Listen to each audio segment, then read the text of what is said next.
আমি সোমা বলছি, সোমা মুখার্জি। এত কষ্ট হচ্ছে ভিতরে যে হসপিটালে বসে থাকতে পারছি না, আমাদের সব ডাক্তাররা সবাই খুব ডিস্টার্বড। আজকে তো ওপিডি বন্ধ রাখা হয়েছে। তোরা জানিস সমস্ত ঘটনা শুনলাম, যা যা মানে সত্যিকারের ঘটনা, যেটা আরজি করের ভিতরের যে ডাক্তার তারা তাদের বন্ধু বান্ধব মারফত এটা ছড়িয়ে মানে এসছে আমাদের কাছে। অ্যাকচুয়ালি যেটা ঘটেছে সেটা হচ্ছে, আমি শুনে তো মানে বিশ্বাস করতেও নিজেকে কেমন লাগছে রে। প্রত্যেকটা আমাদের ওয়েস্ট বেঙ্গলের প্রত্যেকটা মেডিকেল কলেজে, বিশেষ করে কলকাতার সরকারি মেডিকেল কলেজগুলোর প্রিন্সিপালরা, ডিপার্টমেন্টাল হেডরা, প্রিন্সিপালরা বিশেষ করে, তারা পাশ করানোর জন্য স্টুডেন্টদের কাছে রীতিমতো টাকা নেয়। যেসব স্টুডেন্টরা, ইন্টার্নরা, পিজিটিরা যারা ভালো করে ক্লাস করে না বা থিসিস তারা জমা দেবে, পিজিতে তো থিসিস জমা দিতে হয়, তো যারা MBBS final year final pass করবে না সাপ্লি পাইয়ে দেবে, ইন্টার্নের কমপ্লিশন দেবে না, ইন্টার্ন হওয়ার পর কমপ্লিশন না দিলে তারা রেজিস্ট্রেশন নাম্বার পাবে না, এই সমস্ত ভয় দেখিয়ে টাকা পয়সা নেয়। সমস্ত জায়গাতেই এটা আছে। এর মধ্যে সব থেকে নিকৃষ্টের থেকেও নিকৃষ্টতম হচ্ছে সন্দীপ ঘোষ, প্রিন্সিপাল, যে তোর আমাদের কি বলে আরজি কর মেডিকেল কলেজে। সেখানে ভাব যে ওনার একটা বিশাল নেক্সাস ছিল, যাতে উনি বেশ কিছু ইন্টার্ন, হাউস স্টাফ এদেরকে দিয়ে ওই নেক্সাসটা চালাতেন। তারা ওখানে একটা সেক্স র্যাকেট চালাতো, তারা একটা ড্রাগ র্যাকেট চালাতো। ড্রাগ র্যাকেট মানে ওই যে ওটাতে বলেছে না, ড্রাগ মানে শুধু ওই হেরোইন আর ব্রাউন সুগারের ড্রাগ খাওয়া বা মদ খাওয়া নয়। ড্রাগ মানে হচ্ছে যে কম দামি, কম টাকায় যে ওষুধ পাওয়া যায়, যে ওষুধ, ওষুধ না জল ভগবান জানে, সেই ওষুধের মানে কোটি কোটি টাকায় যে টেন্ডার বেরোতো, সেই ওষুধ নিয়ে ওষুধ কোম্পানিগুলোর কাছ থেকে কোটি কোটি টাকা, সেই সমস্ত টাকার একটা বড় অংশ যেত পার্টি ফান্ডে। বুঝতেই পারছিস তাহলে, সেই জন্য পার্টির একদমই কাছের উনি, পার্টির মানে একদম খোদ মানে ওপর লেভেলের একদম আসল জায়গাকার কাছে। তো এবার উনি এই যে নেক্সাসটা চালাতেন, তাতে রীতিমতো কোন ইন্টার্নকে উনি পাশ করাবেন, কোন পিজিটিকে উনি থিসিস কমপ্লিট করাবেন, সেগুলো সব ভয় দেখিয়ে টাকা নিতেন। আর তার হয়ে কাজ করতো ওই ইন্টার্ন হাউস স্টাফের একটা পুরো বড় নেক্সাস।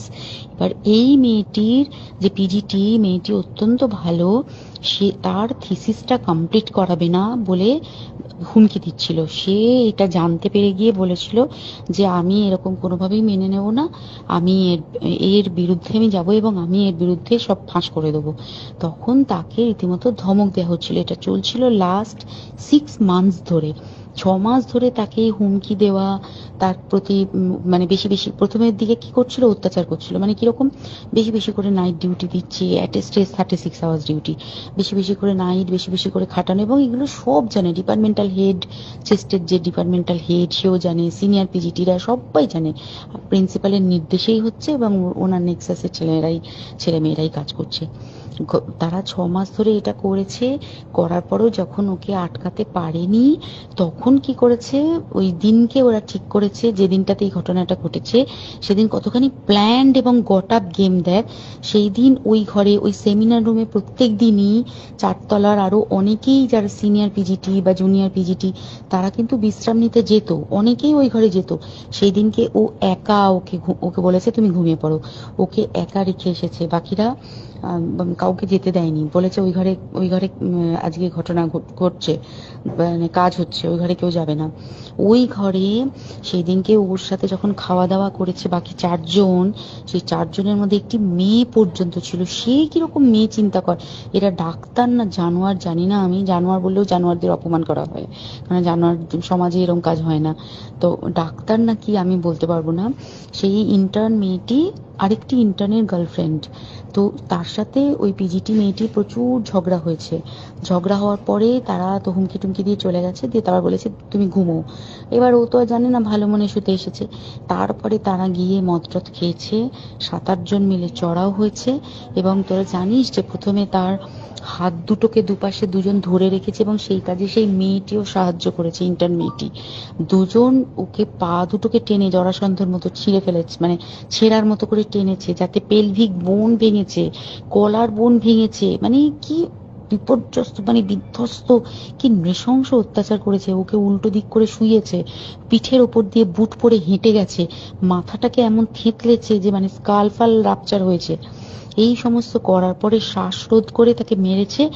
মেরে তারপরে আরো যেটা আরো ভয়ঙ্কর, যে একটা মৃত মানুষকে মিনিমাম ডিগনিটি দিতে জানে না। তারা নিচে এসে দেখেছে ওই সঞ্জয় তখন বসে মদ খাচ্ছিল অন্য আরো গ্রুপ ডি স্টাফদের সাথে। সঞ্জয় ছেলেটা হচ্ছে তার কাটা সঞ্জয় বলতো ওরা, ওকে বলে ফল গাই। মানে ওর একটু ওইসব আলুর দোষ আছে, ও যত্রতত্র যখন তখন প্রস্টিটিউট এলাকায় যায়। এবার দেখেছে যে একে দিয়ে যদি একটা রেপ করিয়ে দিতে পারি তাহলে ঘটনার মোড়টা অন্যদিকে ঘুরে যাবে। এইবার ওকে বলেছে, যা সেমিনার রুমে তোর জন্য রেখে এসেছি, যা তুই এবার গিয়ে কাজ করে দিয়ে আয়। ও এসে ওই ডেড বডিকে রেপ করেছে যাতে তার ভ্যাজাইনাতে সিমেন্ট পাওয়া যায়। তো এবার এই হচ্ছে, প্লিজ আমি নাম করে ফেললাম সবকিছুই।